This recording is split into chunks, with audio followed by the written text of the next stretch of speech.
Glenn Hoddle, I don't think I will ever be without football in my life. Paul MacInnes. It's easy to say it was winning. I was born winning. I wanted to win tiddlywinks against my dad at home, so I had that in me.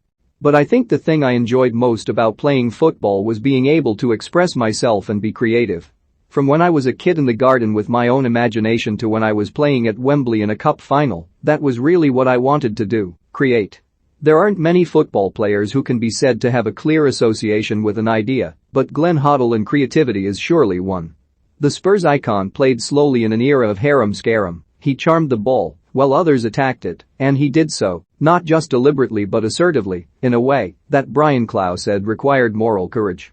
Hoddle is speaking now, after coming through another period in his life which required courage, his cardiac arrest of 3 years ago, and the quadruple bypass that followed. But while that life-changing event has led him to reappraise some of his beliefs, others he remains as committed to as ever, and the beautiful game is won. I don't think I will ever be without football in my life, he says. I don't think I'll ever be able to close the book on football. Some people say, that's it, I've had enough of football and I don't care if I never see another game. I don't think I could do that. It's been such a part of my life, such a labor of love in many ways. But some of the perceptions have changed slightly. In October 2018, Hoddle collapsed on the set of BT Sport on his 61st birthday.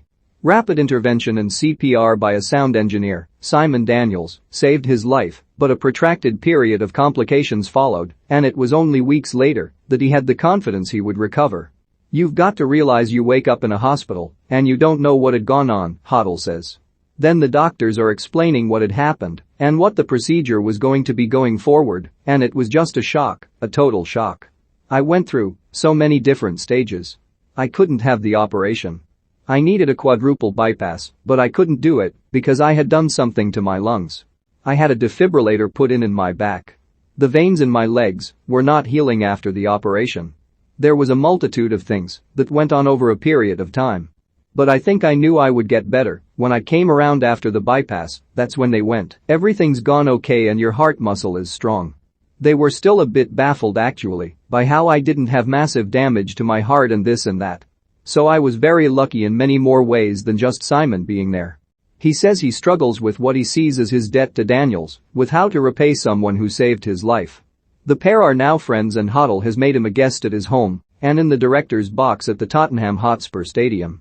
He has presented a British Heart Foundation Hero Award in Daniels' honor too, but still there is a frustration. I can do that 1,000 times, and it still wouldn't be enough, Hoddle says. Speaking with a sincerity and an intensity about an issue one can only assume does not agitate Daniels in the slightest is perhaps revealing more broadly of Hoddle as a man. He retains the faith he has held since the age of 28, and that proved so controversial during his time as England manager, which ended in February 1999. But he is someone who thinks about the feelings of others and who speaks powerfully about what he describes as a collective forgetting around the effects and consequences of the pandemic. I think we're forgetting what we went through, Hoddle says. I think governments are forgetting too. I do see it now as we're going back to some sort of normality. We've just fragmented again and gone back to how we were. We've all been in the same boat, whether you're in Australia, China, or America, or in Europe. I think we might have missed an opportunity to just get a bit closer and pull together a bit more. Hoddle says he is ambivalent about the role football played in the pandemic, providing an escape for many, but proving less important in the grand scheme of things.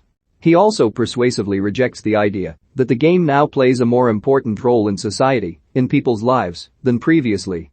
It's an easy answer to say yes, but, and I'm going back now, if you really take all the pieces off and look at the actual football match back in the 50s through to the 80s when I played, I think it meant as much to the people then as it does now. We're flowering it up now with media and social media, and it's got bigger with so many people paying extortionate money. That's the way of the world, it's not just football. But you go back then, and the actual core of football is very much the same. Your 7-year-old will cry their eyes out when their team loses. That would have happened back in the 60s. Supporters were there for that release, and I think still there's a lot of people who watch football and love it, but they're there for a release to go and lose themselves.